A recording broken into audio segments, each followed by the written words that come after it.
Be going live in 10 minutes on the hour. We'll have Thrasio joining us today.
Welcome to the My Amazon Guy podcast. My name is Stephen Pope. I'm the founder of My Amazon Guy. Today we're joined by Thrasio and Mounir, who is the Chief Supply Chain Officer, is going to be joining us today, and we'll be taking some questions. Welcome to the show. Thanks for coming on. Thank you for having me. So for our general audience, Thrasio is the #1 Amazon aggregator. We had Ken Kubek on our podcast about a month ago. It was extremely popular. We had lots of good insights, and people really wanted to hear more from some of the experts who are out there buying Amazon brands. So that's why we're doing today's podcast. We're going to spend about 10 minutes just talking about what Thrasio is up to. Then we're going to open it up to questions. So if anybody would like to ask any supply chain question today, you are welcome to get one of the premier experts in the world on this question who's joining us today. So feel free to start asking your questions in the chat. We'll be happy to answer any of those for you today. All right. So Mounir, first of all, tell us a little bit about you personally, maybe a little bit about your backstory, and then we'll pivot over to Thrasio. Yeah. So thank you for having me, and I'm delighted here to speak to your audience. So I joined the company just fairly in the beginning of where we were just very small, couple of us, and we had very few brands. So I am in charge of the whole supply chain, globally, from sourcing, inventory management, quality, fulfillment, global mile logistics, and all aspects of the supply chain. My background, I'm an engineer by training, and I have been in different functions throughout the supply chain, from design of products, purchasing, logistics, global sourcing, inventory management, fulfillment, cross-border logistics, global trade, and compliance, and also engineering side of the product. So I've seen a little bit of all aspects of supply chain, and that helps a little bit when you are dealing with the complexity of selling a variety of consumer goods, and also dealing with the complexities of doing the business around the globe. So happy to share my experiences and what we are doing at Thrasio with your audience. So that's a lot of experience. You've pretty much shipped the box from A to B in every which way, it sounds like. As it comes to Thrasio, I believe Thrasio publicly announced pretty recently you guys made your 100th acquisition. And you mentioned just a moment ago that you had been part of Thrasio's team when it was 5 or 20 acquisitions. So I imagine the supply chain has gotten way more complex as you've scaled. Yes. Yeah, yes, indeed. And in the very beginning, we had few brands, and everyone was all around them. We knew every single ASIN, and personally, I knew every single supplier, had relationship with them, and knew every single provider. Now, if you ask me about the details of every single ASIN, I will not be able to tell you. And this is where you have systems, and you have processes, and you have teams, and you establish that knowledge as a big corporation. As you grow, you have to build that, and you substitute that from your personal knowledge. So that's the organizational muscle that is built, and that's what takes the organization to scale. Is that transition that it needs to happen gradually and timely, so that the control of the supply chain and its growth continues to flourish. So the complexity is not only about the size; it's also about the nature of the businesses that we are acquiring. We started with a simple business model, which is mainly focused on acquiring brands that have a limited number of SKUs with review mode and all the good stuff that everyone knows about Thrasio, and mainly fulfilling via FBA. Now we are open to acquiring businesses in all e-commerce. We whether it's just a direct to consumer or FBM or SFP or Walmart.com, Target.com, and you name it. So it's a lot of just we're opening our horizons to different business models, and the complexity and the scale is coming with that. So again, also managing teams, starting with the local team. Now we are global. Just in the US, we have 4 offices. We are in Boston, in New York, in Houston, in Utah. And now we have offices in Europe, in Berlin, in the UK, Japan, China, and so forth. We have offices around it, support offices in Pakistan, in the Philippines, in other countries. So the complexity is geographical, product based, and also scale based. That is quite a bit of complexity in one mouthful there. When you said you have offices, you mean physical offices in all those countries? Yes. Wow, yes. That's and impressive. We have collaborators there, and just a significant number of collaborators. So we are working around the clock. So we are managing time zones, and also to be very close to where supply chain is a lot about agility and resilience, and you need to be very close to where the action is happening. So, and with a lot of unpredictability, you need to have teams that are very close to those. So we've obviously seen. So you've seen the complexity of your own company grow. We've also seen the complexity of the supply chain in the last year also just be super complex. So you're managing all kinds of complexities right now, chaos, if you will, and it's probably your job to bring order to that chaos. So as that has kind of changed, I think I went on the air one time in the last 6 or 12 months and basically said, I believe that just-in-time supply chain management is dead. I'm curious what your take is on that. Do you think it's still possible to do just-in-time, or do you think it's just kind of napping right now? I think just-in-time for certain business models it could be effective within certain business context and environment. In the environment, for example, for Amazon, it will not work. Even if we try to do so. When you combine that with what is happening now around COVID and the disruptions, the global disruptions, probably this is unprecedented, and I don't think of any other major event that disrupted supply chain like this one that COVID has disrupted these. Just even the tsunami, or just it impacted. Just it was limited. It was not global. It was contained within a certain period. This is elongated. This is impacting every single country, every single supplier, and we are all connected. So the ramifications are not only, for example, for raw materials shortages, but for capacity, for freight capacity, for even for certain things that were before COVID that were just a normal commodity, where housing was just abundant. Suddenly, because to mitigate all the ramification of all the constraints, for example, within Amazon fulfillment centers, the use of warehousing and third-party logistics 3PLs firms became almost a necessity for a lot of sellers. Those changes are making just-in-time. The concept of just-in-time is just you manage little by little, and you only produce what you can. But with all the uncertainty, this will not work.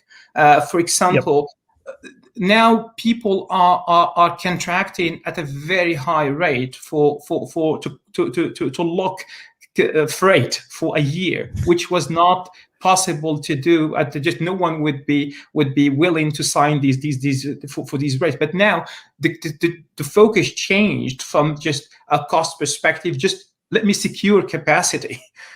That's people are worried they're not even be able to get their shipment out. I mean, like, we've seen costs like skyrocket. I've heard people tell me that the cost to get a container out of China has gone up 2.5, 3x. Is that kind of what you've seen too, or? It depends, and depends on the volume, because these are volume driven, but the cost has gone significantly through the major lanes, the Asia East Coast, and it was the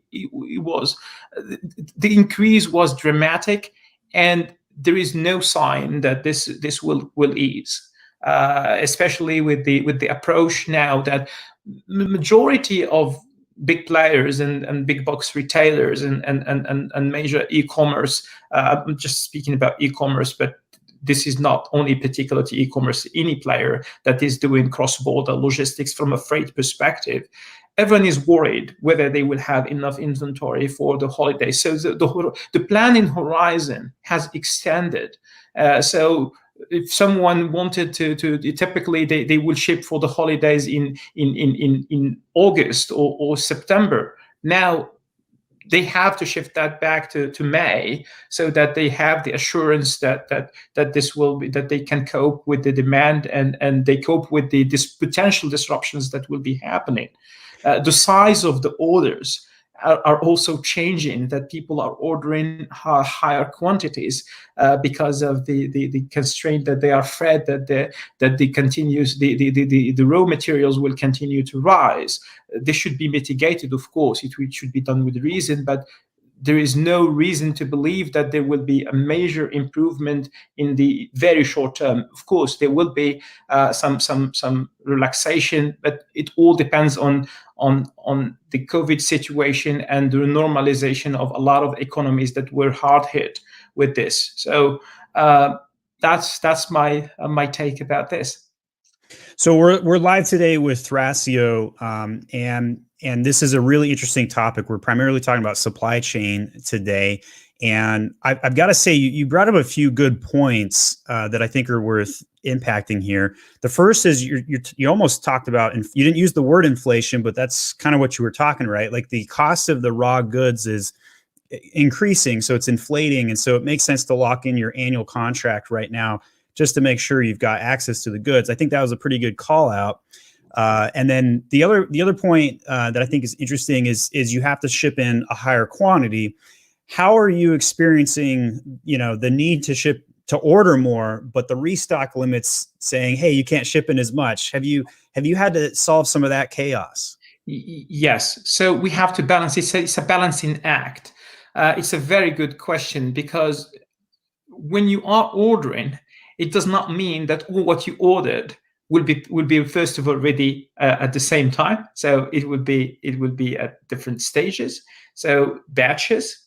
You balance the timing of your production, when it will be ready, when it will be shipped, when it will be, because we consolidate as well at origin, and then the question about Amazon restock. First of all, there are different channels where we sell. That's one. So that whatever we order is distributed across those. We have our own fulfillment network as well. We have our storage warehouses, so that we can keep the inventory close to the pretty big advantage you're talking about there, because the fact a lot of Amazon sellers they were kind of caught with their pants down a little bit. They didn't have their own 3PL. They didn't have their own warehouse. They were using Amazon's FBA system to rely upon it. And so for those sellers, they had to rush and find a 3PL, store some stuff at their garage, their basement, whatever they could do. But the fact is, Thrasio has its own warehousing supply network, and that's amazing. So we need to do that in order to fulfill our demand. Just back to the question around Amazon restrictions. This is hitting everyone, and we understandably Amazon would like to maintain a level of service level to the third party sellers. And by limiting the quantity, they want the inventory to be received fast. Otherwise, if everyone is shipping all what they wanted, there will be backlogs, and this will backfire, and there will be major delays in receiving inventory. So they are balancing this. So there are some constraints, and I understand the pain of small sellers that do not have the working capital to do that, to order large quantities and to store them. However, there is no other way other than having inventory that is close to the point of sale, whether you are selling in Amazon, you are selling in other channels. how frequently you order and what is the order quantity that you can play with. That will depend on your capital and your working capital and cash flow as well. So you can send small orders and you can get them delivered just frequently. As you sell, you get them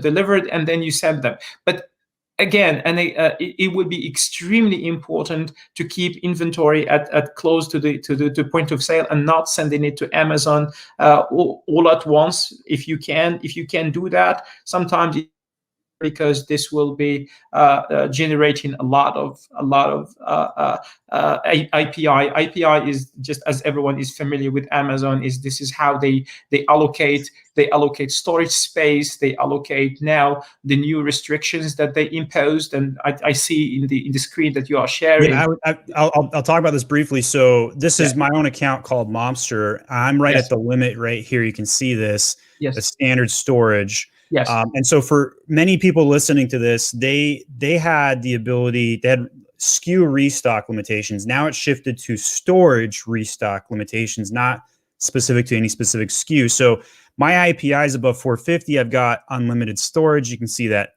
right there, but I still have a restock limitation. So the reason I bring this up and share this is because anybody that's seeing their limits hit the max, if you're wondering how you get around the system, there's not a great way forward other than, keep trying to move your inventory. But one tip I will give out to the audience today, I just kept hitting the shipment button over and over again, and it finally goes through eventually. So if anybody's experiencing that, there is at least a temporary solution for now until they patch it. You just keep hitting that submit button. It eventually goes through. It sometimes takes 10 or 15 clicks. So I'll throw that tip out to the audience today. But yeah, I mean, it's crazy the amount of things that Amazon sellers have had to kind of weave and dodge and manage and unexpected variables and black swan events that come around. Yes. All right. So with that said, we'll start opening up the questions to our audience today. Before I do that, do you have any other kind of high level things you want to get across before we dive into the Q&A? So I would like the audience to benefit from our experience and to ask questions about whatever they are experiencing. I will try to accommodate my responses to single account sellers, but also some of my responses will be related to those who are aggregating, because with the size, with the more size you have, the probably more options are open. So just please feel free to ask any questions you have. I'm sure the other Amazon aggregators will be watching this because they're going to try and recreate the Thrasio playbook. I've identified about 100 different Amazon aggregators myself. I actually created a website called AmazonAggregators.com. Thrasio is smack dab right at the top of the list right here. I'm curious, is there, and if I were you, I wouldn't answer this question, so you don't have to answer this, but is there a particular competitor out there that's caught your eye from the Amazon aggregator list?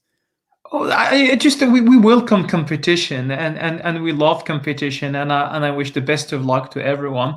I don't have any particular just comment about any of our competitors. I didn't expect you to take the bait, but I had to ask. Just curious on that. So anybody that's curious, you want to see the full list of the Amazon aggregators, you just go to AmazonAggregators.com. All right, cool. So let's go to our Q&A here and let's dive in. So, all right. So Sonny says, "Hi, Steven. I was selling well. My inventory checked into the fulfillment center transfer. It took forever to become available. Slowed down my sales and my ranking and position on page 1. How do I get my sales back to where they were before? I'm going aggressive with PPC at the moment. Would greatly appreciate your feedback and help." So I'm sure you've run into a situation like this before. I'll give you the first take. Maybe I'll chime in after. What happens when FC transfers are taking forever? What do you do? So when FC transfers are taking forever, first of all, there are some options to make sure that you can get your inventory very quickly to Amazon. So this is the proactive side, how to prevent that from happening. Amazon, as you know, especially in times when there is a lot of backlog and overload on these FCs, they rely on human beings, on workers, warehouse workers. So to alleviate the workload, sending them inventory in pallets will accelerate 4 times the speed with which your inventory will be received. Sending inventory in floor-loaded containers or just boxes, this will entail that a worker will have to handle those manually. But when you send a forklift, they handle so much just to compare to what. So this is one way to do it. By experience, you might also influence which fulfillment centers that are the most backlogged, or that are where you see a quick receipt.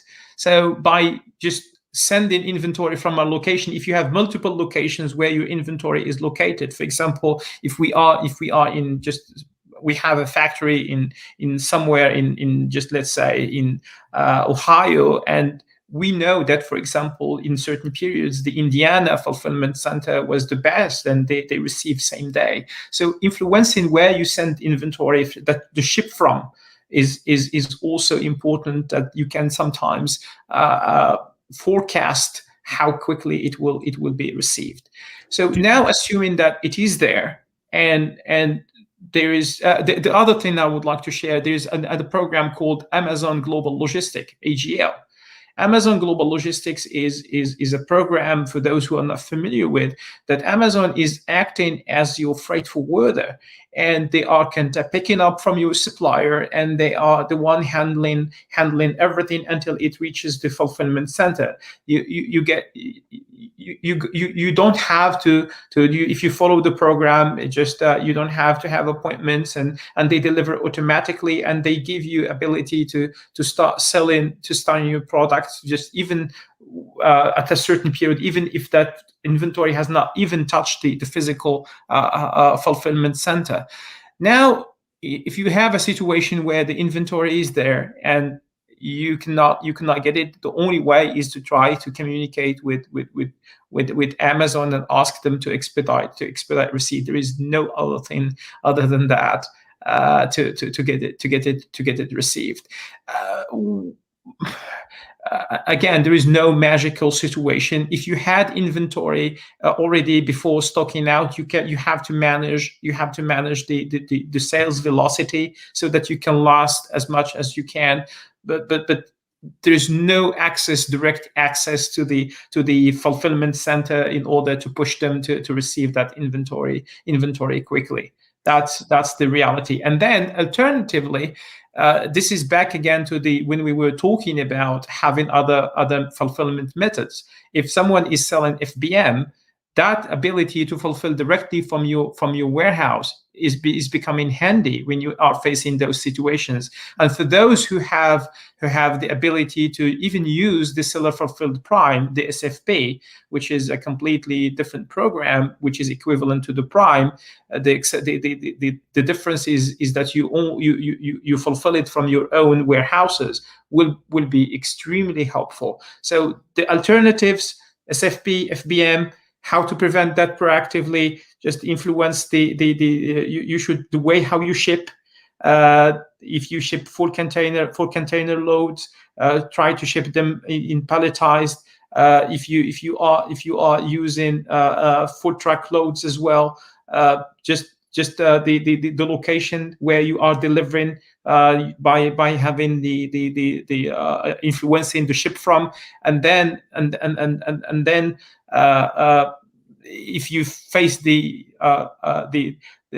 unfortunate situation that your inventory is not received, keep sending open cases, and hopefully someone will look at it.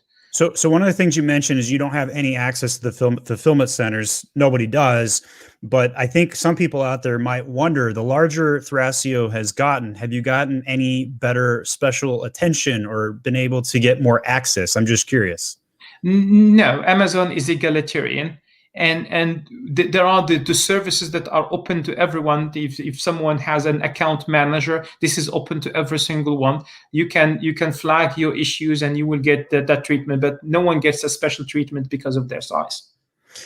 That didn't surprise me in your answer, but I think a lot of people think that. So I'm glad to hear that and confirm that's the case. All right. So David says, when listing a product, example, label pin, Amazon has many fields that do not pertain to my item. Some are required to fill in. They don't allow a not applicable selection. What do I pick? Let's see. He goes on to say, I'm now brand registered. Thanks to you. You're very welcome, David. Thanks for buying a trademark from us. I was able to submit a new product with my brand name without using a UPC code. Is this okay? Amazon generated product ID. ACE informed me. Continue on as is. Okay, so he actually asked 2 questions. So these aren't related to supply chain. I'll answer these briefly and we'll move on here. So basically, David, I would recommend you still load the UPC code. You will have some data issues later. You might have had an UPC exemption on the account. And then as for the many fields that don't apply, you can load a template file that does allow you to put not applicable. Sometimes the manual options in the back end don't allow you to fill in as much. All right, so let's go to Mikkel here. Hi, Stephen. Do you think repeated sales can affect and improve product ranking? Did you see any difference in ranking for products with better LTV versus the same products but no return customers? So I would say on this one, Mikkel, I would say the sales velocities tend to go up with pricing factors, but sometimes in many cases you can actually raise prices, maintain the same conversion rate, and it's always be testing would be my answer on that one. Let's see if we can get to some supply chain questions here for you. All right, so DK Kim says, hello, Stephen. Any good news on your banned wine glass? How's the fight going? So for those that aren't following that particular storyline, I've done about 4 videos on this one. I'm actually banned from advertising on my I'm not drinking alone. I'm social distancing wine glass. It was actually the #1 wine glass ranked for SEO for the term wine glass on Amazon at one point. I am still banned, DK Kim. So unfortunately, very much still banned. I've tried everything I can think of to get this unbanned. I'll pull it up on screen here. All right, so here is the glass right here. We had 1,800 reviews come in on this item, super popular, and I had this live for over a year, and then they banned it from ads. So maybe one day I will get access to advertising again for this item. In the meantime, all of my competitors can advertise the same item, but apparently I am pro alcohol with this listing, something like that. Don't know. All right, let's scroll down here. All right, so we got a supply chain question for you. Ryan says, after the supply chain chaos of Q4, how do you think Q4 of this year is going to go in 2021? This is a very good question from a supply constraint perspective. So if you break down this to simple chunks, from a supply perspective, you would like your products to be manufactured. The fact that every single person is thinking the same and go into their manufacturers will put constraint on capacity. So capacity from producers will be constrained, because the effects of what happened last year and the continuation of COVID in many countries. China is fortunate to be COVID free and all the production is ongoing. But what is going on for example, in India, it's felt everywhere. All production that is going there, it's taken from India and going to China. This will increase raw materials. This will limit capacity from producers. So there will be capacity constraints. So the earliest that the sellers are able to be in the production plan with their producers to get first in the line, that would be helpful. The second thing around that's capacity. From freight perspective, the situation is again will be very tight. That would be really there would be a lot of capacity constraint from the pipelines, from the airlines. So the cost will be continuously increasing as the more that we get closer again and again. For those who missed the INI deadline, they will be rushing to get their shipment fast. And if everyone is doing the same, again, everyone will be feeling the impact of the cost increases from freight perspective. Should people have their shipments in by now for Q4, or is it too late, or can they still sneak them in at this point? It depends on the product. For example, a product that has a 3 months lead time, a product depending on the quantity that they produce. So there is still time to do that. If you are manufacturing something that could be manufactured in 30 days for the quantities that you desire. Because the more that you order with all the capacity constraint that your producers have, a product that used to be manufactured in 30 days, now it will be manufactured in 45 or 60. So just take that buffer in mind when placing orders for larger quantities that typical lead times could extend. Shipping time, just the time in to get a shipment. If you are buying on the spot, you are not locking contracts. It used to be available immediately. Now, if you are unlucky, it could be 2 to 3 weeks to secure a spot. Take that into account instead of saying, it's just to sail from for example, from Ningbo or Shanghai to Long Beach. It will be just a matter of 18 days or so forth for normal shipping.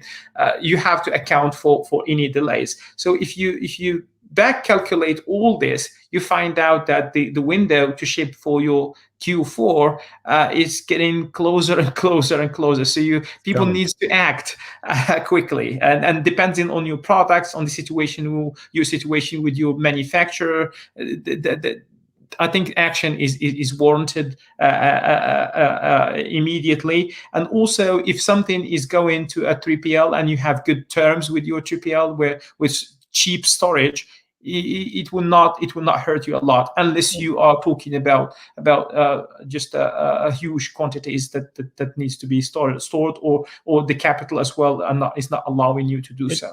It feels like to me Amazon ran out of space, and that's why we have the restock limits in place. I've also heard that some people have contacted upwards of 15, 20 different 3PLs, not many of them taking on new customers right now because they are also out of space. So how is Thrasio handling this? Have you guys do you keep buying warehouses, or we are not buying warehouses. We have good relationship and partnerships with our partners. We give them visibility.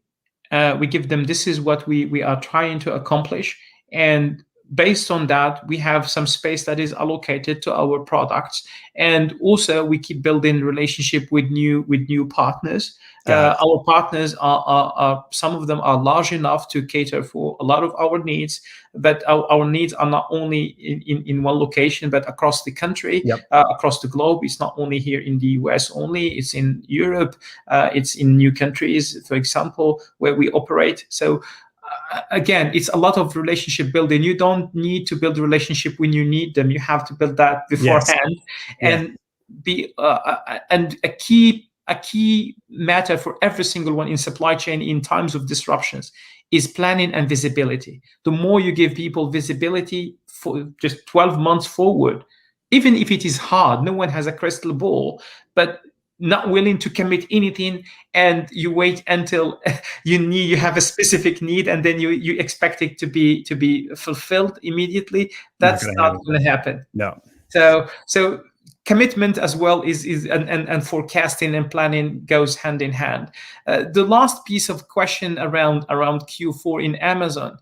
I think what Amazon is doing, Amazon is a great company, and their ability to react and to emerge from any disruption is amazing. So I would assume, I don't know for sure, but I would assume while they are imposing these account-based ASIN restriction, there's a lot of effort that is going there to build new fulfillment centers, and I don't know for how long this will last, these restrictions, but I think Amazon is doing whatever they can in order to make sure that things go back to normal. There will be always these restrictions, especially before special events, Black Friday, Cyber Monday. There will be a lot of disruptions in terms of seat. So planning ahead as well, while being cognizant that the IPI scores need to be maintained and the sales need to continue happening. Otherwise, if the inventory turns are not high enough, this will impact negatively your storage limit, and also if there are any restrictions, the restrictions for the quantity you can ship. So Mounir, our next question comes from Mikhail here. Do you ever have any problems after purchasing a company? For example, Amazon bans you for related accounts. Yes, we do face issues sometimes. It depends. It depends on the word banned us is a bit strong. There are like any seller in Amazon. We are faced with sometimes suspension, or the listing is down, or someone is attacking us, all the normal issues that everyone knows about. Uh, it's not related to the fact that it is purchased, the company or the product was purchased, or we already had it. It's a specific issue on the products, and the reasons that a product could be suspended. Just there are multiple reasons, but we end up having, if you have a good, from a product perspective, if you have a good documentation, your product is good quality, meeting all the regulatory requirements. It's unfortunate that you get that suspension or whatever it is happening, but once you submit your documentation and it gets reviewed, you will get reinstated. So there is no reason to continue being banned as long as you play by the rules. And and this is what Thrasio is doing. We play by the rules, and we would like to uplift the standard in the ecosystem, so that and Amazon has been great partner. When we submit something, they review it, and if it is compliant, we get back in business. If not, we have to be compliant. So I like to bite the hand that feeds me sometimes with my own Amazon commentary, but I do hope that they listen and increase and level it up for everybody. All right, let's go to Amrit here. So, hi, question for you for Amazon FBA. When buyers return items who pay for the return, and I get the item back, am I still charged for the fees? And Amrit, the answer is you're charged for the FBA fee, but nothing else. You'll get the item back. If they don't return the item, you're paid as if it's sold. He also asks, how much do I pay Amazon to remove inventory, send it back to me if it's returned or unfulfillable? And the answer to that one is it depends on the size of the item. So it used to be 50 cents flat for all items. That was the policy about a year ago. They then shifted it. So it could be a range from 20 cents a unit all the way up to $1 or even more than that. Manny says, hey, Daniel, you're here too. All right, let's go to the next one. So Amory currently selling in Amazon UK. How easy is it for me to sell in Amazon Europe for FBA and for FBM? How do returns work for FBM abroad? You want to take this one? Yeah. So now the UK is not anymore in Europe. And the flow of goods is now controlled by you have to go through customs, and it's like a different country.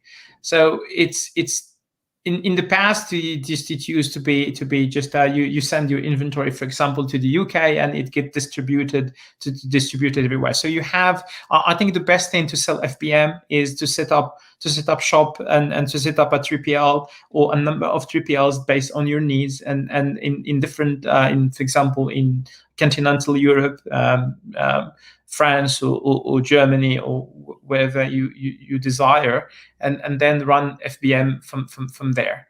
The movements of inventory between the EU and UK in light of Brexit have changed, and that's how it is now, the new reality. Brett says, any insight on Chinese sellers coming into many markets from Thrasio's perspective? What does Thrasio do in order to be proactive against black hat players? This has been a very common topic on our podcast of late, because some Chinese sellers are going direct to consumer for the first time. It's been a big pain or a thorn in a lot of people's sides. What are your thoughts? So this is not mainly a supply chain perspective, but I will answer just from a broader perspective. Sure. We are not just regardless our competitors are Chinese or any other nationality. We are not concerned about them, because we believe in the quality of our product and the quality of our service. From a black hat perspective, we try to protect ourselves. We use every single legal resource that we have against those. And we are monitoring our accounts, and we are making sure that we are reporting anything that is unusual to Amazon and so forth. So I cannot go into the details of this, but this is a problem for every single one. We are trying to protect ourselves. So yeah. We've experienced a lot of black hat, so hopefully Amazon cracks down on it. All right, Nick says, what are the fixed costs of freight? The fixed cost of freight. So freight is when you, let's take the ocean freight. Ocean freight is like buying an airplane ticket. You have the cost. The carriers, they have their vessel. They have their fixed cost based on the capacity on the vessel. They allocate that to, and they get to a cost of the cost, how much a container for the duration of the voyage for that shipment. And then a lot of it is market driven. The fuel, the bunker fuel for the vessel, it depends at the time when you are booking this. So you are paying for any fluctuations in, for example, for fuel. When fuel cost is higher, the cost of freight gets higher. Capacity as well. When you have a lot of what is called just blank sailings, that for example a vessel is not calling a port and it is cancelled, that capacity was supposed to take a lot of demand, but it is not there anymore. So when there are demand, when this is demand driven, that's why people go into contract to try to lock some rates when they have a certain they can make commitments for someone. If someone knows that they will be shipping 4 containers a week, this is a good idea to go and try to and they know the lanes. They know that this will go all the time from a certain port to a certain point, port A to port B. It's a good idea to ask, what if I get an allocation for that lane, and then I can lock my pricing, and the allocation will be always available to me. You can be always rolled up to the next vessel, but you still have a lot of advantage of looking at that.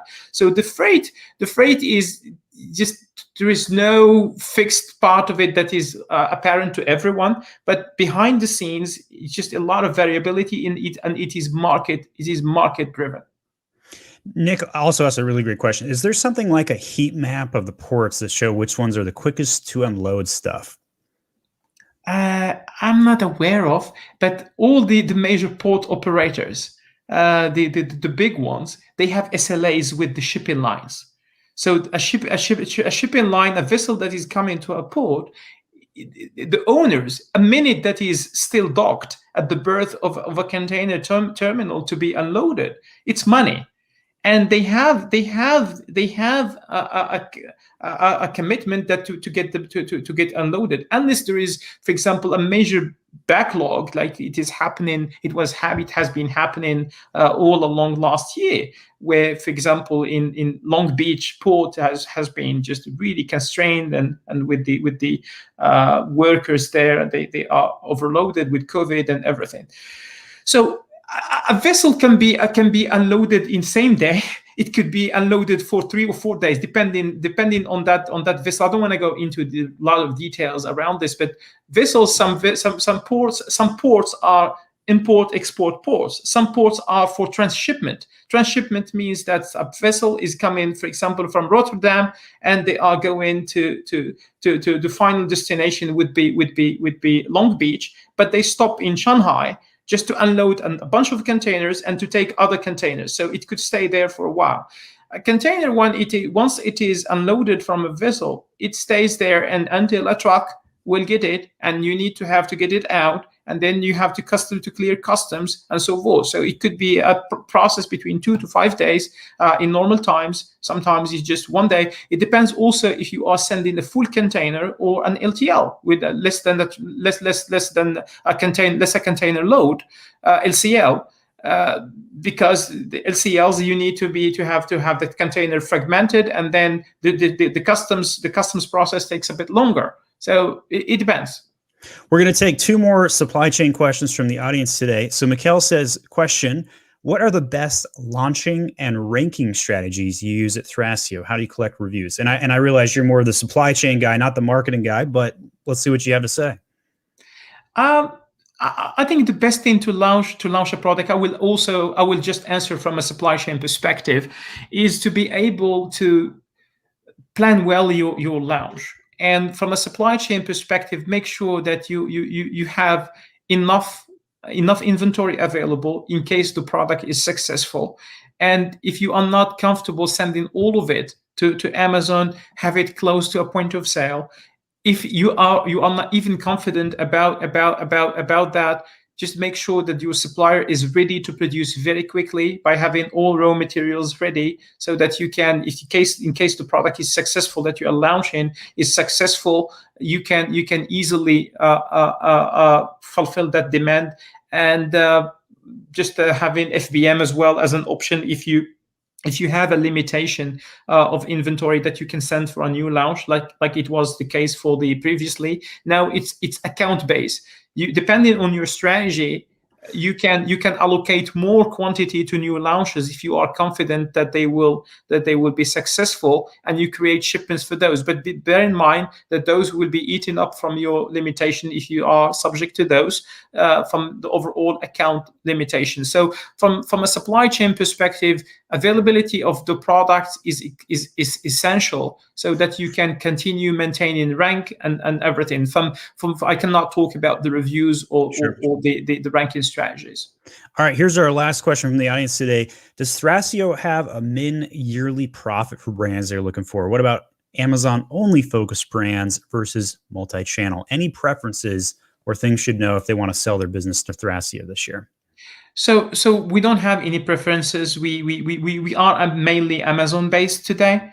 But if we are open to consider any business, e-commerce business that is coming to us, and we will evaluate how it would fit into our model. But we are not saying no to anything.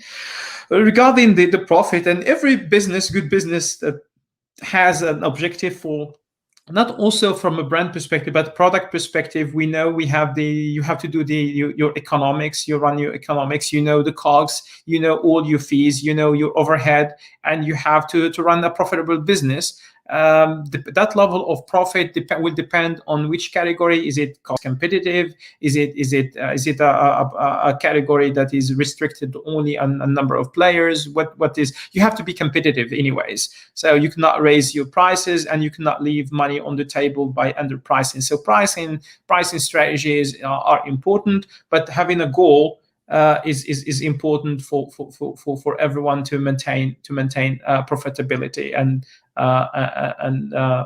revenue as well. So Mounir, thank you for coming on and taking some live Q&A with our audience. So if somebody wants to get in touch with Thrasio, you or otherwise, where should they go? Where could they learn more? So I think the main, we have facing teams facing the general public. So our business development team is mainly the ones that is talking to brands. Our communication teams is the one that is communication with externally. So if you would like to reach out to the business development team just via our website. You can submit a form, and we will look at it, and we will get in touch. Perfect. Well, thank you so much for coming on the My Amazon Guy podcast. For the rest of our audience, tomorrow is our Friday at noon Eastern Standard Time, where we take live Q&A. The last 2 weeks, we've answered 120 questions each week. That's 240 questions total answered in a 2-hour window. So anybody that watched this, you'll enjoy tomorrow's session as well. Mounir, thanks for coming on. That was our podcast today. Mounir is the Chief Supply Chain Officer at Thrasio, the #1 Amazon aggregator in the world. They've acquired over 100 brands since inception. So, all right, thanks guys, and we'll see you tomorrow. Thank you so much, and thank you for listening. All right, we'll see you.